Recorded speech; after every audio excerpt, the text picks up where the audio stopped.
Salmo de número 132, diz assim a palavra do Senhor. Cântico de romagem. Lembra-te, Senhor, a favor de Davi, de todas as suas provações, de como jurou ao Senhor e fez votos ao poderoso de Jacó.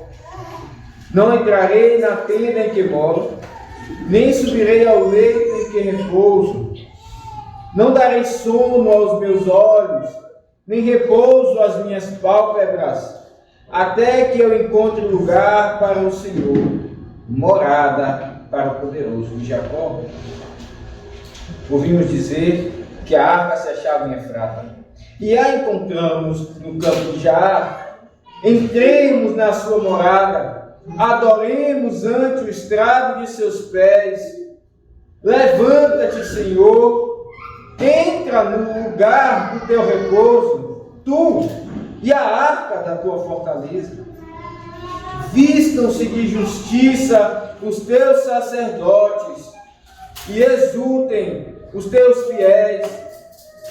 Por amor de Davi, teu servo, não desprezes o rosto do teu ungido.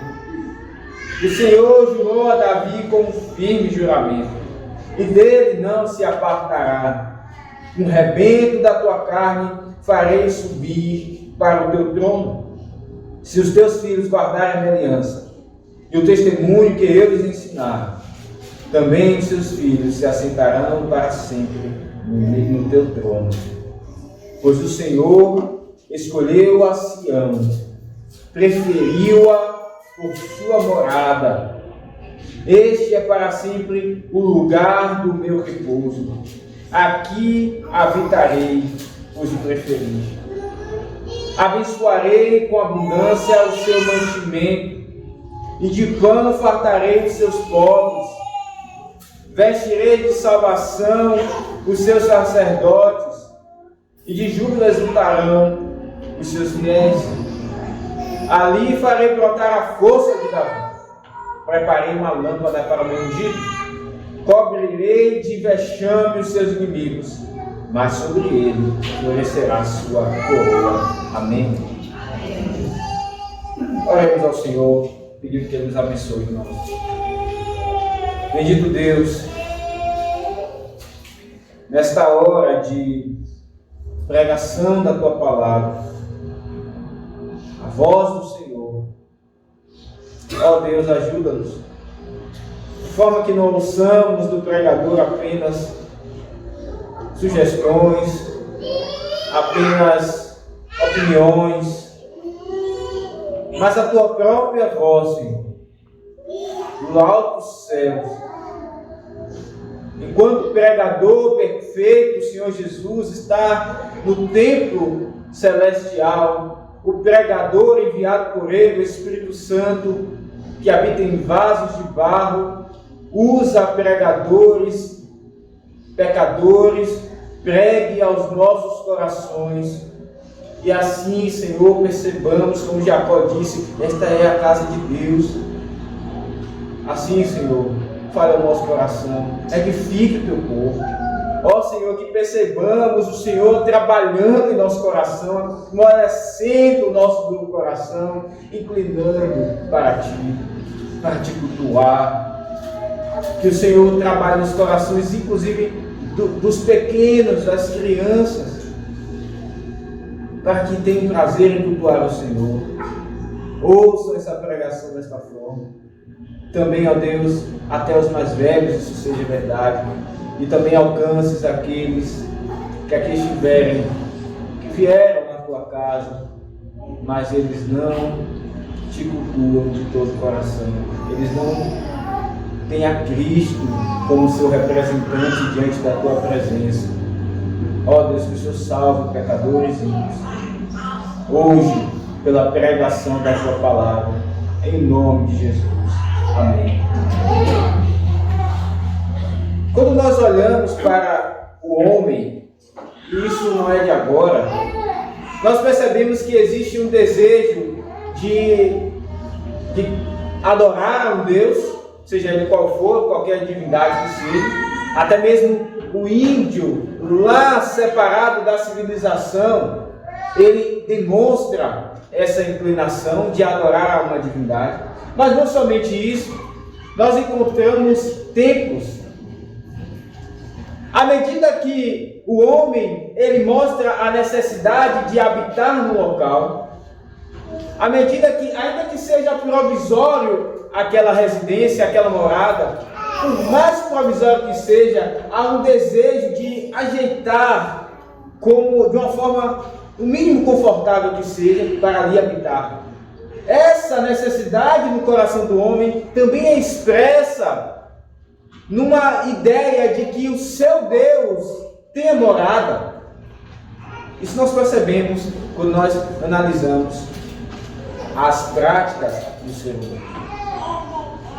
Todavia, embora esse desejo ele seja, digamos assim, lícito, que nós tenhamos uma morada confortável, é um desejo bom, e que o Senhor, a divindade, tenha uma morada a melhor que seja, nós percebemos que o homem ele descamba, o homem sem Cristo ele descamba, e ele torna esse desejo, que é bom, um desejo ruim, pecaminoso.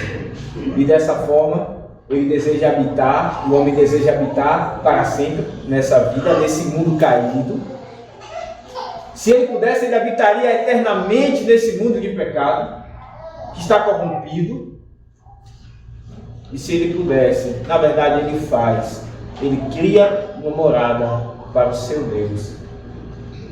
Algo que Jeremias ele mostra a incoerência. Pegar uma árvore, tirar dali a madeira, criar um santuário e também daquela madeira criar um ídolo e depois se dobrar diante dele e adorá-lo. Algo que ele mesmo formou com suas próprias mãos. O homem então tem esse desejo de ter uma habitação e ele tem o desejo de que o seu Deus, a sua divindade, tenha uma habitação boa. Mas o homem sem Cristo, ele perverte esse desejo.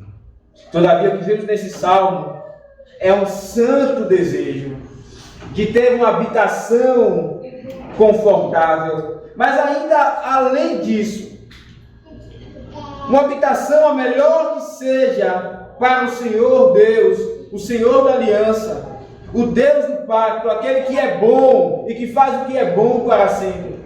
Aquele cujas misericórdias se alteiam até os céus. Um desejo do salmista de que essa morada ela seja confortável para o Senhor Deus, por assim dizer, e que Ele também habite ali junto com o seu Deus. Esse desejo, esse almejar, é isso que vemos. Se nós pudéssemos então reunir numa frase o ensino desse salmo, essa frase poderia ser: almeje pela presença de Yahvé em sua casa, pois Ele é fiel à aliança. Almeje pela presença de Yahvé, o Senhor Deus do pacto, em sua casa, pois Ele é fiel à sua aliança. Este é o ensino que nós podemos retirar desse salmo. Veja que, em primeiro lugar, o salmista coloca aqui um desejo de que o Senhor, Ele habite na sua morada. Nós começaremos a partir do verso 6, desta vez. Veja o que diz o salmista: ouvimos dizer que a arca se achava em Efrata, e a encontramos no campo de Jaar. Entremos na sua morada, adoremos ante o estado dos seus pés. Levanta-te, Senhor, entra no lugar do teu repouso, tu e a arca de tua fortaleza. Vistam-se de justiça os teus sacerdotes e exultem os teus fiéis, por amor de Davi, teu servo. Não desprezes o posto do teu ungido. O que nós vemos aqui então é esse desejo, esse almejar do salmista para que o Senhor Deus entre na sua morada. E que não somente o Senhor Deus entre ali, mas eles também habitem com o Senhor. E o salmista começa mostrando esse desejo. Como esse desejo, o que esse desejo os leva a fazer? Ele os leva a procurar pela arca. Talvez não seja claro no verso 6. Mas a ideia do texto é que a arca ela estava perdida, ela estava em outro local, lá em 1 Samuel 7:2. É provável que tenha sido nessa ocasião, acerca dessa ocasião que se refere ao Salmo. Diz assim: sucedeu desde aquele dia que a arca ficou em Kiriat-Jearim, tantos dias se passaram, chegaram 20 anos. Toda a casa de Israel dirigia lamentações ao Senhor. A arca não estava com o povo, eles estavam então, alguns procurando por ela. Diz o texto que 20 anos. Muito. E a ideia então é que eles procuraram, e quando eles procuraram, estava em Efrata, ela se achava em Efrata, mas depois ela foi levada para outro local, o campo de Jaar. É difícil a interpretação desse salmo, porque as localidades, muitos estudiosos debatem esse texto, porque é difícil encaixarmos, inclusive, as datas em que a arca estava com as datas, com as informações desse salmo. Por isso dizemos que é bem provável que tenha sido nessa ocasião, mas a ideia é que eles estavam buscando pela arca. É esse o ensino aqui. E ela foi encontrada no campo de Jaar. E quando ela foi encontrada, então aqui está o desejo: entremos na sua morada e adoremos ante o estrado de seus pés. Ora, você tem não somente tido o desejo de vir à casa do Senhor, mas também convidar outros para que entremos diante da sua presença, ciente, consciente de que o Senhor, o Deus da aliança, habita aqui. E aqui é necessário nós explicarmos mais uma vez: a casa do Senhor Deus não é este container, o templo não é este container, o templo somos nós. Ele habita entre nós, nós somos o templo. Sim, o templo ele já foi físico, inclusive no tempo de Salomão, quando ele construiu aquele tão suntuoso templo. Inclusive, as pessoas tinham que orar em direção ao templo. Vocês lembram como Daniel orava? Em direção exatamente onde estava o templo, quando ele estava no exílio. Então, o templo ele era espacial, tinha um local em específico, onde ali Deus escolheu se manifestar de forma especial. Não podia sair dali, de Jerusalém, para onde Daniel estava. Todavia, agora o templo somos nós. É Cristo, aquele em quem habita toda a plenitude, como diz a Escritura. E nós, ligados a Ele, somos o corpo. Deus habita em nós, entre nós, não somente em cada um pelo Espírito, mas dentre nós. Por isso, você sozinho não é a igreja, você sozinho não é a habitação de Deus. Jesus não morreu por uma pessoa apenas. Cultuar a Deus em casa, seja lá de que maneira for, não faz sentido. Na verdade, não é culto se você ficar sozinho ou até mesmo assiste a uma pregação. Cultuar a Deus implica estar onde Ele habita, e Ele habita entre nós. Você tem tido essa consciência de que quando você vem, Deus, então, você está vindo então para a morada de Deus, para onde Ele quis habitar, como ainda veremos, para onde Ele mora. É o lugar do aconchego do Senhor, por assim dizer, de forma reverente, mas é assim. Você tem chamado outros para vir ao culto e dizendo: entremos. Sim, é bem verdade que esta palavra aqui ela se refere primeiramente ao povo da aliança. Entremos, o salmista está falando com o povo do pacto. E aqui nós aprendemos mais uma vez, como em outros locais dos cânticos de ascensão, que devemos estimular os irmãos a cultuar, a entrar na morada de Deus. mas também outros devemos estimular. O salmista então mostra o seu almejar por habitar na casa do Senhor, na casa de Yahvé, e não apenas, irmãos, estar, mas adorar. Ele diz: adoremos, prestemos culto ante o estrado dos teus pés. Perceba, da mesma maneira que Deus ele habita entre nós, vocês devem lembrar daquilo que disse Salomão. Ele é grande, ele habita nos céus, e aqui então são os estrados dos seus pés. Na verdade, isso poderia ser dito melhor com relação àquilo que era físico, construído por Salomão, porque era feito da mão de homens. Todavia, uma vez que nós somos a feitura dele, ele então habita em nós de forma muito mais gloriosa do que ele habitava no templo. E aqui ele demonstra um desejo, ou melhor dizendo, uma consequência. Não somente que o povo entre nessa morada, mas ele mostra, na verdade, aqui o desejo de que o Senhor entre.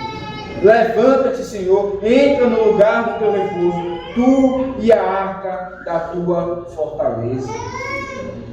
Tu e a arca da tua fortaleza. Perceba, o salmista não se contenta em estar com o povo. Da mesma maneira que ele não se contenta em estar no templo ou no tabernáculo, onde o povo se reunia, não devemos nos contentar em estar reunidos se o Senhor não estiver em nosso meio. Não apenas ele disse entremos, mas ele disse: Senhor, entra. Levanta-te, Senhor. Entra no lugar do teu repouso. É por isso, irmãos, que nós oramos, pedindo para que o Senhor ele se manifeste de forma maravilhosa a nós. Não basta que estejamos aqui. Sim, é maravilhoso estar com nossos irmãos. Nós compartilhamos de comunhão com nossos irmãos, mas isso só acontece na presença dele. Ele é o protagonista, então, na sua própria morada. Afinal de contas, a igreja é a casa dele. Como essa mentalidade, então, deve consolar o nosso coração? Porque, então, ele é quem governa este lar. Mas como também deve nos fazer tomar de zelo, de temor. Esta não é a nossa casa, é a morada dele. Então as coisas andam conforme ele quer e não conforme nós queremos. É a morada dele, é o teu repouso, é o teu descanso. E perceba que o salmista diz: entre a tua e a arca da tua fortaleza. É interessante porque a arca da aliança, ela era o símbolo da presença do Senhor. Então, era diferente o lugar onde a arca estava para o lugar onde ela não estava. O Senhor Deus se manifestava de fato, de forma especial, estava ligado à presença da arca. Mas perceba que, às vezes, nós olhamos para o Antigo Testamento e temos a pequena ideia de que aquele povo, eles cultuavam apenas de forma externa, de que o culto era apenas aqueles aparatos que ali estavam, e que eles não faziam conscientes da santa e espiritual presença do Senhor. Todavia isso não é verdade. Perceba como o salmista diz: entra tu e a arca da tua aliança. Ele não diz entra a arca da tua aliança, ele diz entra tu. Eles tinham a ciência de que Deus se manifestava através da arca, mas ele não era a arca. Eles não idolatravam a arca, eles não tinham superstição com ela. Pelo menos isso não é o ensino bíblico. E aqui nós encontramos, irmãos, o equilíbrio, poderíamos assim dizer, entre os símbolos e a presença do Senhor. Por um lado, nós não devemos desprezá-los. Então, por um lado, nós, aplicando aqui ao nosso contexto, nós não podemos, então, trocar os símbolos. Por exemplo, o batismo, o Senhor Deus instituiu a água. Então, é importante que seja aquilo que Ele instituiu. É água, é simples. Pode ser encontrado em qualquer lugar, mas não seja desprezada. Está sendo usada para um fim santo. Quando nós oramos, o ministro ora dizendo: nós agora separamos esses elementos do uso comum para um santo uso. São pão, um elemento simples, que você compra em qualquer lugar, qualquer bairro você acha uma padaria. O fruto da vide, mas eles são separados do uso comum. Eles são importantes, institutos por Cristo, mas eles não devem ser idolatrados. O extremo é dizer: façamos de qualquer jeito, usemos qualquer símbolo. Afinal de contas, é apenas um símbolo. Deus não está neles. Sim, Deus não está neles, mas são símbolos instituídos pelo Senhor. Um outro extremo é idolatrar o símbolo, como se Deus estivesse nele. E os católicos romanos, eles fazem isso. Eles usam a hóstia e dizem então que ali é o corpo de Cristo, fisicamente falando.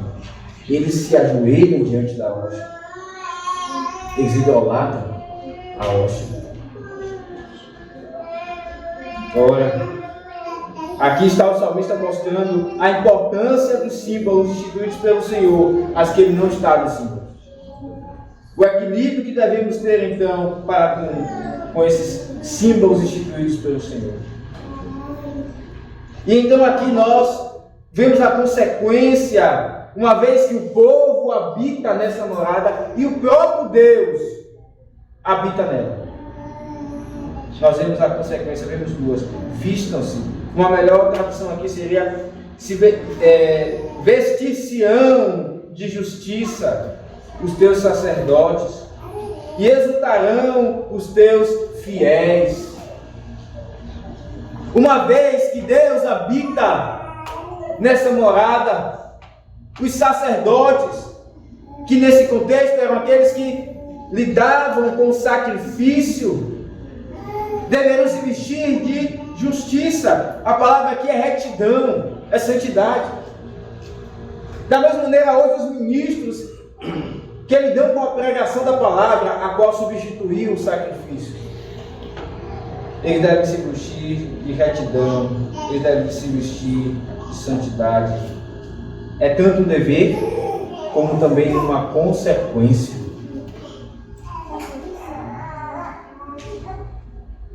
Agora, certamente o ministro ele não é Deus. Não.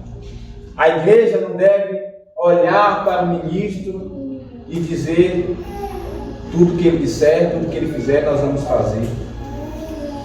Ele não é Deus, ele é um pecador, como todos. Mas sim, ele é alguém colocado pelo Senhor para dizer, como Paulo: naquilo que há de Cristo em mim, me imitem. E quanto peso então há sobre as costas desse ministro, para que ele realmente reflita a justiça e a retidão e a santidade do Senhor. Ora, irmãos, infelizmente nós vemos tantas aberrações de ministros hoje, tantos escândalos, um procedimento que não é santo, irreverente. Por outro lado, uma vez que o ministro é um pecador, você deve orar pelos ministros que o Senhor Deus colocou sobre vocês. Ninguém está livre do pecado. O apóstolo Paulo diz: veja, aquele que está de pé, veja, para que não caia. Mas não somente aqui uma consequência da morada, de Deus habitar na sua morada, é a santidade, a retidão dos sacerdotes, também a exultação, a alegria dos fiéis. Uma vez que os crentes eles percebem que Deus está realmente ali, que não é um conto, que não é um mero ajuntamento de pessoas, mas Deus se faz presente, Ele se manifesta, Ele fala ao coração. A sua santidade pode ser percebida, a alegria, a exultação, a purificação e por isso a alegria, a arrependimento e por isso a alegria. É assim que você tem estado no culto? Talvez você diga, olhe para si e diga, eu sou muito pecador. Eu tenho muitas limitações. Eu não vou para o culto, eu pequei demais essa semana. Eu fiz algo horrível. Eu não fui fiel ao Senhor. E a tristeza então tome todo o seu coração.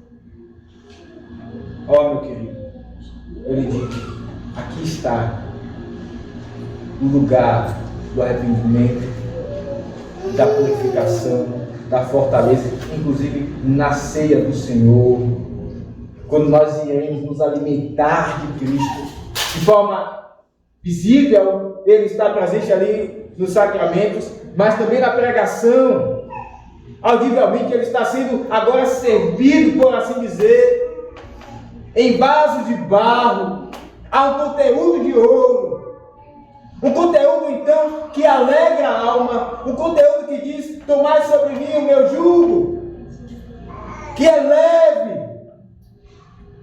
Talvez então o pecado te faça se afastar do culto, mas na verdade é o oposto. Talvez o pecado tenha te afundado em tristeza, mas aqui está o lugar da exultação, onde exultarão os fiéis na presença do bondoso e misericordioso Deus,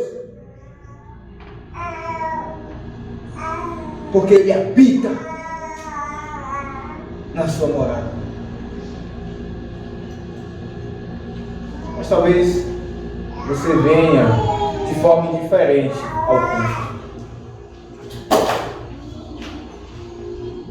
Então você deve lembrar que, inclusive, como temos aprendido na escola dominical acerca da obediência à lei de Deus, ela deve ser uma obediência espiritual. Isso implica em que ela não é meramente externa. Não basta que você esteja aqui. Nós hoje cantamos o Salmo 51.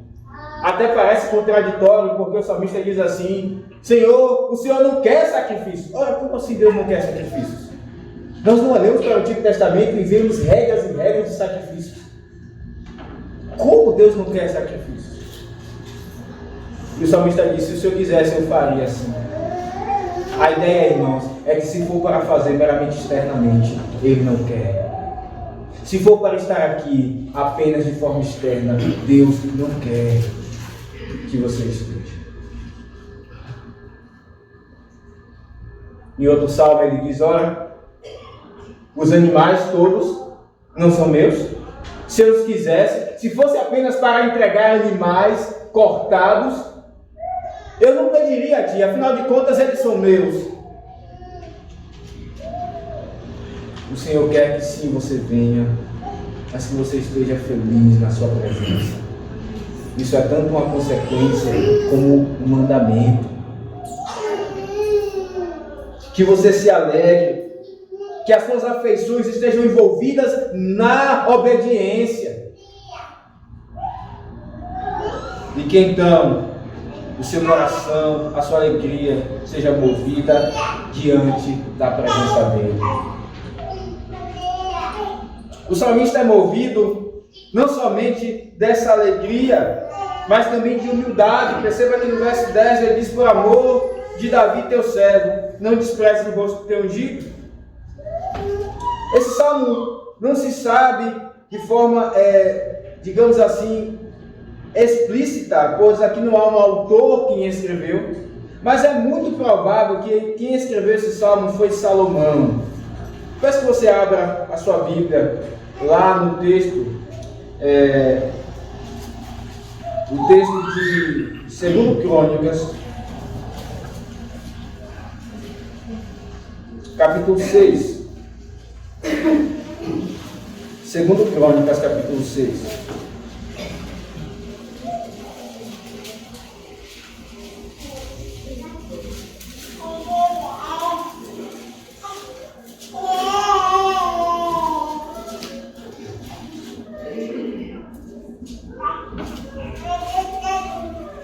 Veja, nós não iremos ler todo esse capítulo, é óbvio, mas veja os versos de número 41 e 42. Diz assim: levanta-te, pois, Senhor Deus, e entra para o teu repouso, tu e a arca do teu poder. Os teus sacerdotes, ó Senhor Deus, se revistam de salvação, e os teus santos se alegrem do bem. Ah, Senhor Deus, não repulses o teu ungido. Lembra-te das misericórdias que usaste para com Davi, teu servo.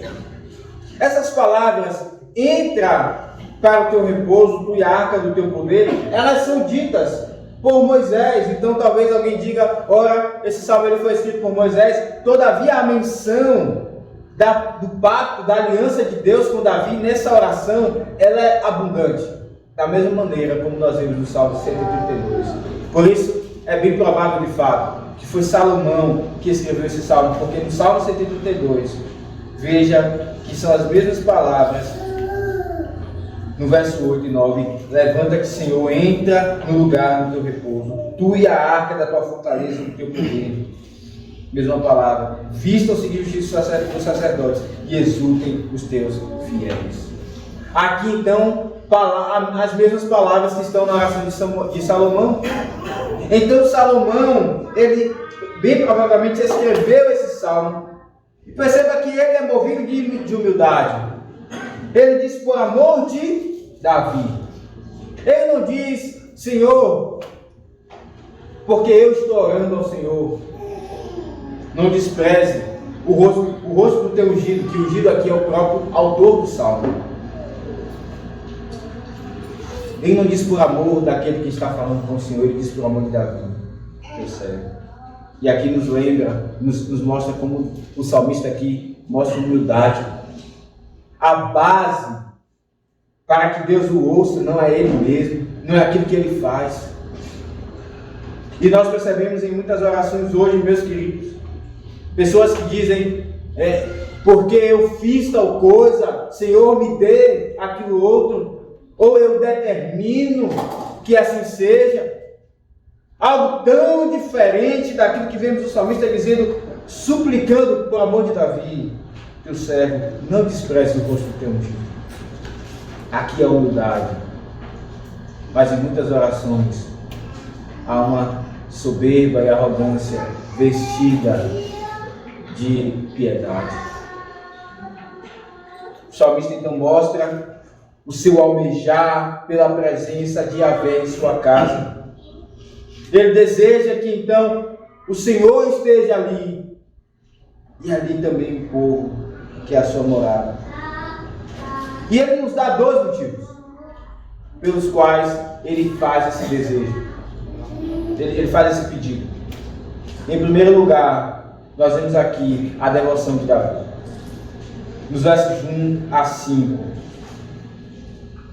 Ele embasa então, dizendo, lembra-te, Senhor. Aqui é o fundamento pelo pedido dele. Em primeiro lugar, lembra-te, Senhor, a favor de Davi, de todas as suas provações, de como jurou o Senhor, fez votos ao poderoso de Jacó. Não entrarei, que votos Davi fez? Não entrarei na tenda em que moro, não subirei ao leito em que repouso, não darei sono aos meus olhos, nem repouso às minhas pálpebras, até que eu encontre lugar para o Senhor, morada para o poderoso de Jacó. O salmista evoca então a piedade de Davi. Aqui está a sua primeira justificativa pelo seu pedido. Ele lembra das provações de Davi. De fato, Davi, ele foi provado. Ainda ungido pelo Senhor, já vimos em outros textos. Ele se manteve ali esperando a hora que o Senhor Deus iria colocá-lo no trono, enquanto Saul o perseguia. Ele passou de fato por várias provações. E ele mostrou fidelidade. Ele foi provado e aprovado por Deus. Exatamente como diz Tiago: bem-aventurado aquele que passar por muitas provações. Talvez você tenha passado por muitas provações. São tantas. Talvez você diga, Senhor, eu não aguento mais. Eu não tenho mais forças. Ora, meus queridos, lembremos que o Senhor, Ele é bom. Ele continua sendo bom. E o que Ele faz é bom. Lembremos da palavra que diz que não vos sobreveio provação que não fosse humana, mas juntamente com ela, Ele nos dá o escape.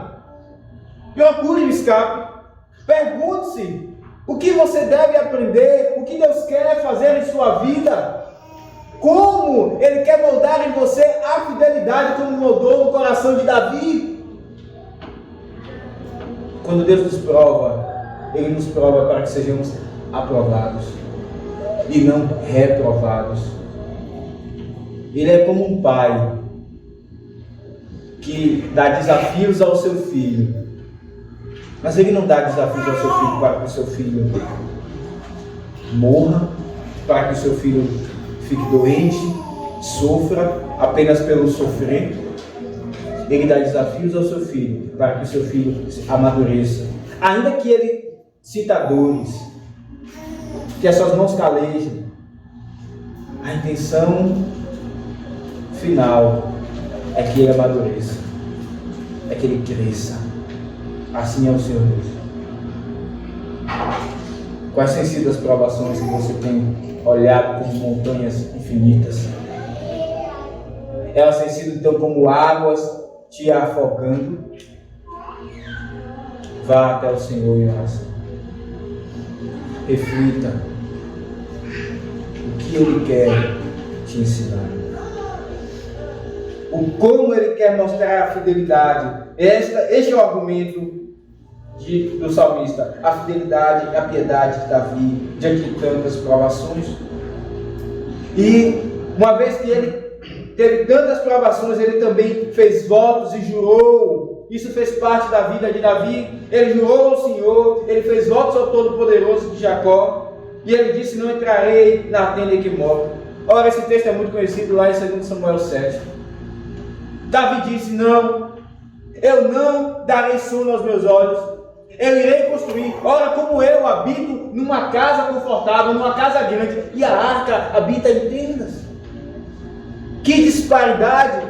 Não, eu irei construir um templo para o Senhor, uma morada confortável. Veja o desejo que nós vimos no início desse sermão, o desejo de que Deus habite num lugar confortável. Davi então foi movido por esse desejo.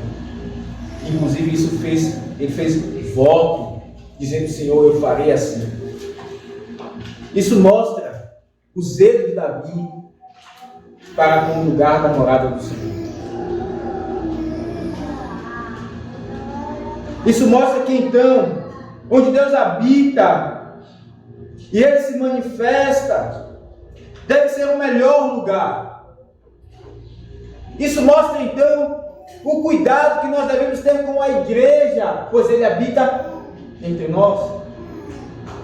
Isso é um cuidado com a alma, isso é um cuidado também com o corpo, para que Ele habite no melhor e mais confortável lugar. Isso é um cuidado não somente falando individualmente, mas também entre os relacionamentos. Lembra que Paulo diz: não entristeçais o Espírito. Por quê? Porque o Espírito habita em nós e entre nós. E se há contendas entre nós, se há dissabores entre nós, então o Espírito é entristecido. A palavra de Deus diz: não entristeçais o Espírito. Não façam, em outras palavras, não façam o Espírito gemer de tristeza.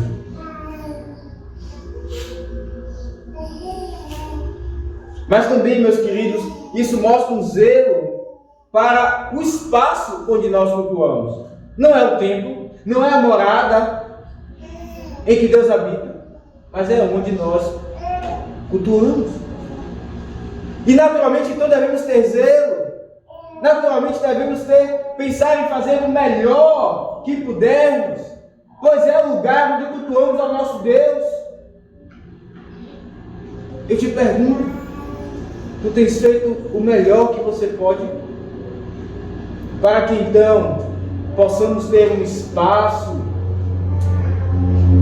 mais confortável, inclusive temos pleiteado comprar um terreno. Não, Deus não habita no lugar físico, já vimos isso. Mas se há um desejo no nosso coração de que nós flutuemos de forma melhor para o Senhor, então devemos fazer o melhor que podemos. Esta não é uma pregação da Universal pedindo que vocês deem tudo aquilo que vocês inclusive não podem.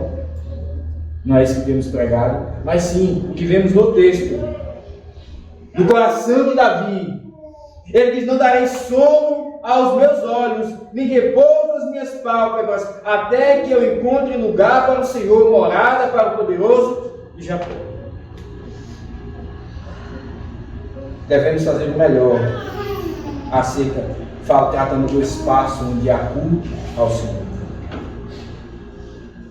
Ora, meus irmãos, aqui vemos também que, embora os votos eles sejam feitos de forma mais sincera, eles então, por vezes, não irão ser cumpridos. Como assim? O Senhor Deus, depois que Davi voltou, disse: Davi, você não fará para mim casa. Você não fará. Então, embora aquele voto tenha sido da maior sinceridade do coração de Davi, ele não estava condizendo com a vontade de Deus, em específico aquela situação. E nós vemos aqui uma aplicação para os nossos dias. Os votos que fazemos devem ser feitos de acordo com a vontade de Deus.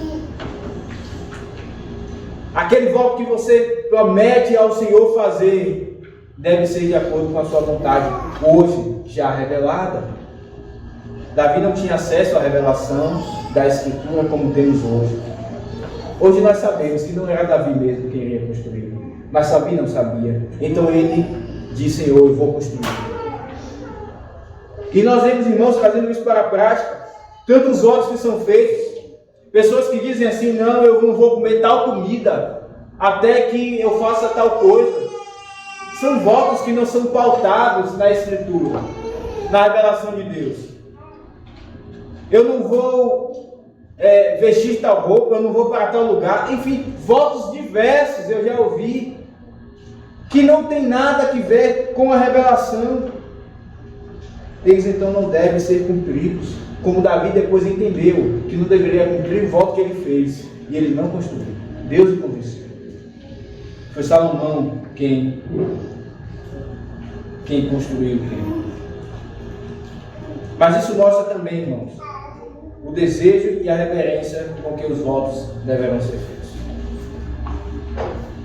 Os votos são algo solene. Nós invocamos a Deus a sua presença, que Ele seja testemunha daquilo que nós faremos. Quando nós então entregamos os nossos filhos ao batismo, quando os oficiais fazem votos no ato da sua ordenação ou da sua instalação, eles estão chamando a Deus como sua testemunha. Ora, como então deve ser feito com todo zelo, cuidado, reverência? Eu já ouvi de ministros jocosamente falando, os ministros eles votam fidelidade ao símbolo de fé da IPB. E eu já ouvi de ministros que dizem jocosamente, dizendo: quando eu fiz os votos eu cruzei os dedos. Veja a loucura. Ele não sabia o que estava fazendo. Não sabia. E é por isso que vemos tantos ministros que não estão nem aí para o símbolo de fé. Eles votam, eles chamam a Deus como testemunha, mas eles não cumprem. Eles têm várias reservas, eles discordam do símbolo de fé. Ninguém os forçou a serem ministros presbiterianos, mas disse o reverendo Cornélio, há muitos anos atrás, um pastor presbiteriano: se você quer ser presbiteriano, seja honrosamente. O voto é algo solene, é algo sério que devemos fazer. Aqui está então o primeiro motivo que o salmista traz a piedade de Davi, mostrada nas suas provações, onde Deus o aprovou, e também mostrado no voto que ele fez para com o Senhor Jesus. Mas em último lugar, vemos de 11 a 18, um segundo motivo pelo qual o salmista aqui pede que Deus então habite na sua morada. Nós vemos aqui a aliança e o pacto que Deus fez com Davi. Se por um lado Deus disse a Davi, não, você não vai construir para mim casa. Por outro, ele fez uma aliança com Davi. E é isso que vemos aqui. O Senhor jurou a Davi, com firme juramento. Davi fez um voto, algo semelhante ao juramento. Deus disse não, mas o Senhor Deus se comprometeu com ele, jurando. O Senhor jurou com firme, ele não apenas jurou, mas com firme juramento, e dele não se apartará. Qual foi o juramento? Um rebento da tua carne farei subir para o teu trono. Um filho, um descendente seu, Davi, irá habitar no trono.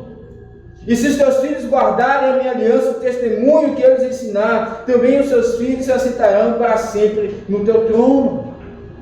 E Davi então entendeu isso. Lembra que lá em 2 Samuel 7, ele entra na casa do Senhor constrangido e dizendo, Senhor, que é o teu servo, para que o Senhor então me prometa tal coisa, que a minha descendência reine sobre o povo.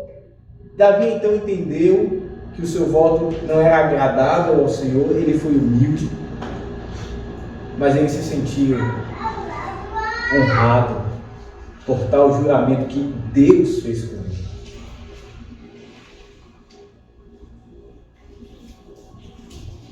Ora, nós sabemos que infelizmente nem todos os filhos de Davi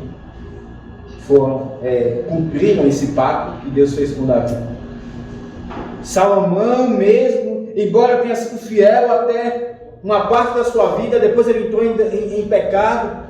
Depois o Senhor Deus o levou ao arrependimento, e vemos em Eclesiastes a sua confissão. Olhou, deu tudo aos seus olhos, e depois ele viu tudo é vaidade. E vários outros reis foram infiéis, filhos de Davi foram infiéis. Eles não guardaram a aliança, nem o testemunho que o Senhor Deus ensinou. E por isso então muitos foram mortos. Mas perceba, aqui está o coração do Senhor neste pacto com Davi. Olhe e veja o comprometimento de Deus, pois o Senhor escolheu a Sião, preferiu-a para ser sua morada. O Senhor Deus então diz, este é para sempre o lugar do meu repouso, aqui habitarei, pois o preferi. De todos os lugares que há na terra, o Senhor Deus preferiu habitar no templo que Salomão construiu.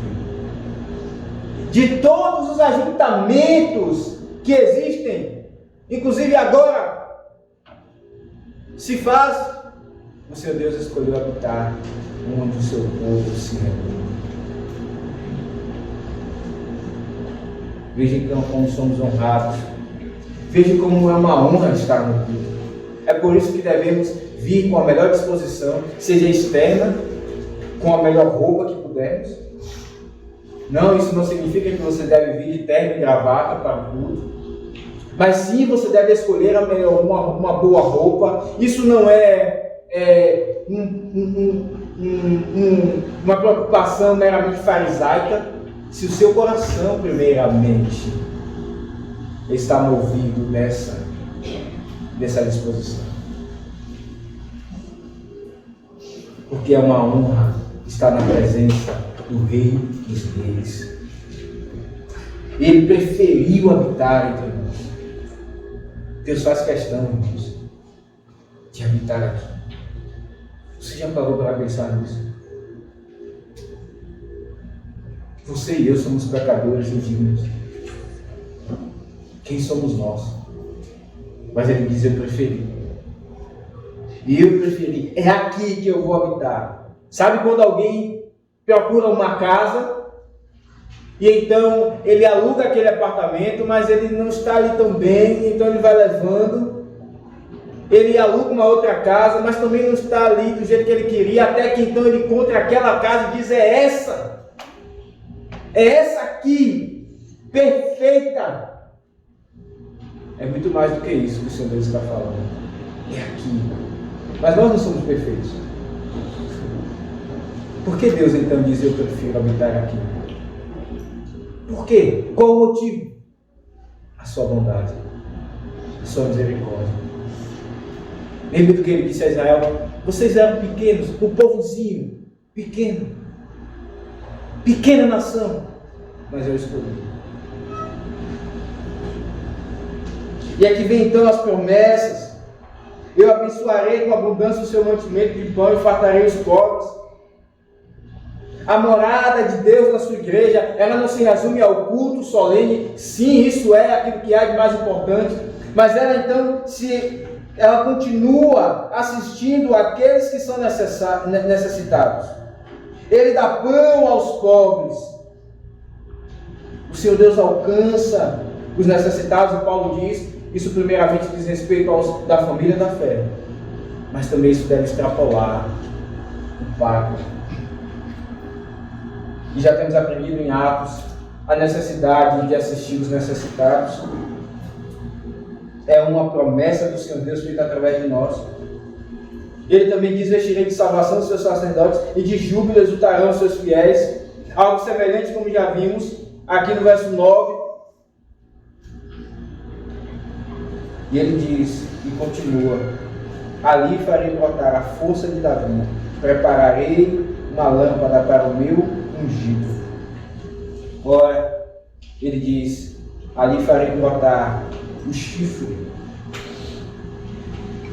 de Davi, onde estava o óleo em que Davi foi ungido. Esta é a palavra aqui no original.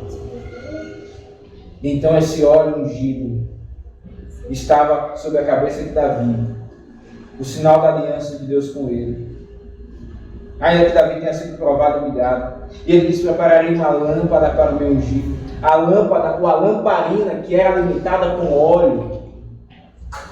Ele diz: eu prepararei, o símbolo da presença dele. Glória, irmãos. Quando Deus então dá ministros à igreja, é como se ele estivesse dizendo: eu amo vocês. Não há nada de especial no ministro. Ele é pecador como os outros, mas através dele. O que há de especial é o que Deus faz através dele. Ele então abençoa. A sua presença está ali, inclusive através da sua palavra e especialmente na pregação.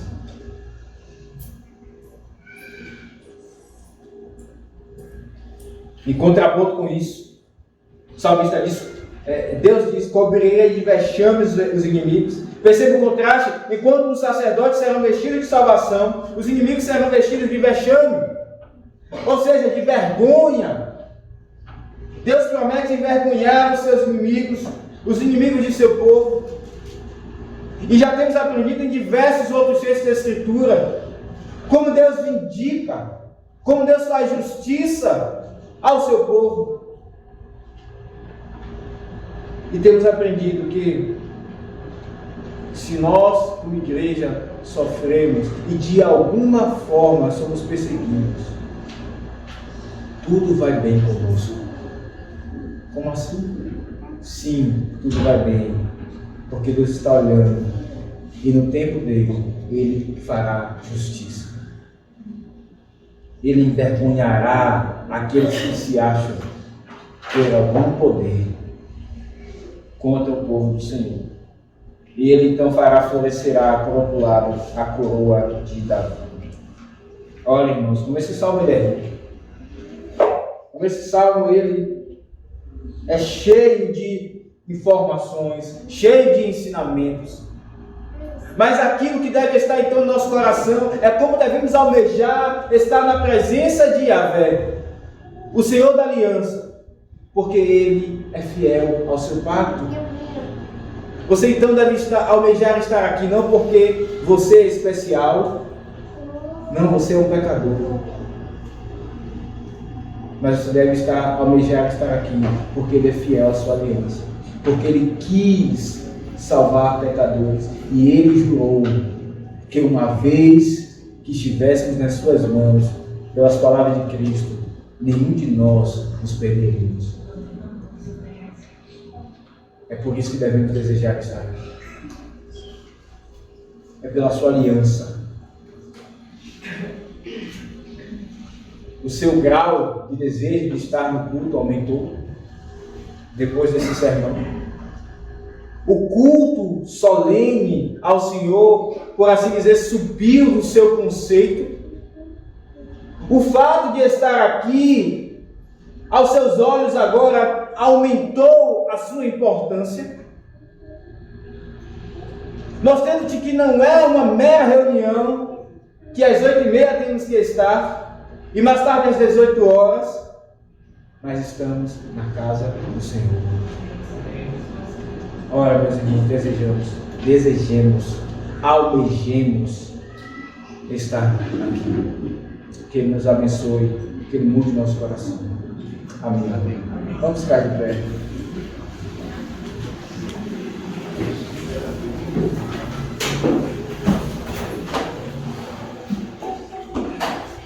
Oremos ao Senhor Deus. Bendito Deus e Pai, obrigado pela Tua palavra. Senhor, perdoa-nos quando nós simplesmente não temos vontade de estar no culto. Perdoa quando nós vimos, ó Deus, indiferentemente. Tem misericórdia, Senhor. Tem compaixão. É a Tua presença. O Senhor de fato está aqui. Abre os nossos olhos para que vejamos mais.